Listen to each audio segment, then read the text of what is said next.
Messieurs, c'est dans une béatitude extrême que je vous retrouve aujourd'hui pour continuer cette aventure à l'honneur de Leslie François Maniga sous le thème « Lire pour se changer et changer les autres ».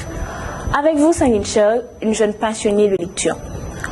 Aspirante médecin, je suis originaire du département de l'Artibonite, un nom qui lui a été assigné par homonyme à partir du grand fleuve, champ le plus long du pays.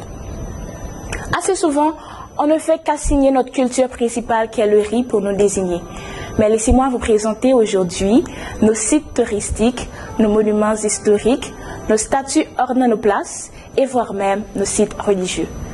Pourquoi ne pas parler de la cathédrale qui habite la messe de l'an qui se célèbre traditionnellement ou encore du palais 365 portes ou de la crête à Pierrot? Il en existe tant. Aspect culinaire, riz, lalo, mangue francique et j'en passe. Plus d'une trentaine de produits constituisent la potentialité de ce dit département, sans oublier son rôle prépondérant qu'il a joué dans la conquête de l'indépendance. En fait, pensez vraiment à le visiter.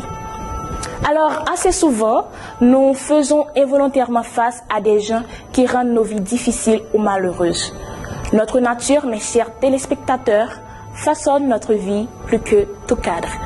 Laissez-moi donc vous introduire dans cette ambiance de bonne humeur et de gaieté ce résumé détaillé du livre « Les lois de la nature humaine » de Robert Greene, un auteur diplômé en lettres classiques et également auteur de nombreux best-sellers.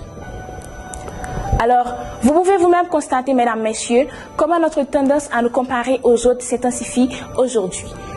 Alors, d'après l'auteur, la nature humaine trouve son origine dans le câblage spécifique de notre cerveau, ce qui pourrait expliquer pourquoi encore aujourd'hui nous demeurons extrêmement sensibles aux humeurs et aux émotions de notre entourage.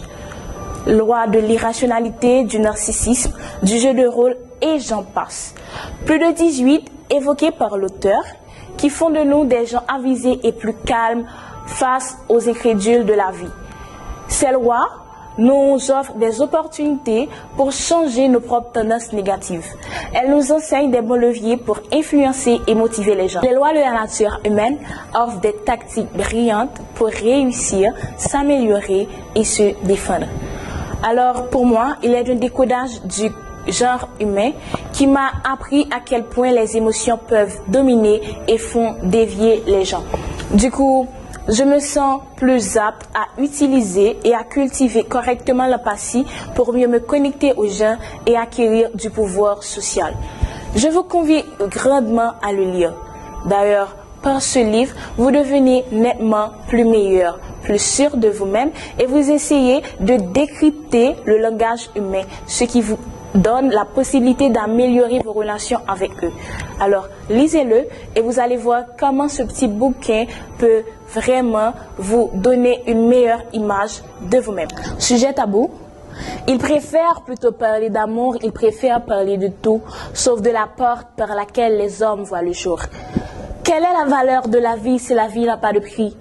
Je n'ai pas choisi d'être femme, mais vous avez fixé à ma condition un prix. C'est une histoire dans la grande, c'est une mise en abîme, c'est une histoire dans le temps, dans un espace plutôt intime. C'est une orpheline qui crie ses drames devant vous, messieurs, dames. Je suis une sœur, une mère, une épouse, mais surtout, je suis une femme. 8e merveille, on me proclame. Ironie vu que mes entrailles, on les condamne. Affaire de dame, disent-ils, cette tache rouge sur ma jupe puis cette odeur caractéristique. C'est une histoire héréditaire, c'est une mise en rime. Sujet tabou, il préfère plutôt parler d'amour, il préfère parler de tout sauf de la porte par laquelle les hommes voient le jour. Quelle est la valeur de la vie si la vie n'a pas de prix? Un prix que je ne suis pas toujours capable de payer. Alors messieurs, si n'être femme est un crime, moi, je plaide coupable. Mais si le droit peut me permettre de manger à votre table, alors messieurs, je proteste. Dirigeants, offrez à cette jeunesse un issue de secours de ce trou de désespoir. Plus de guerre, de corruption, de sang. Nous voulons renaître. En ce sens, offrez-nous plus d'activités et un rapport aux livres dans les écoles, dans nos communes, dans nos bibliothèques, voire même dans les centres d'incarcération.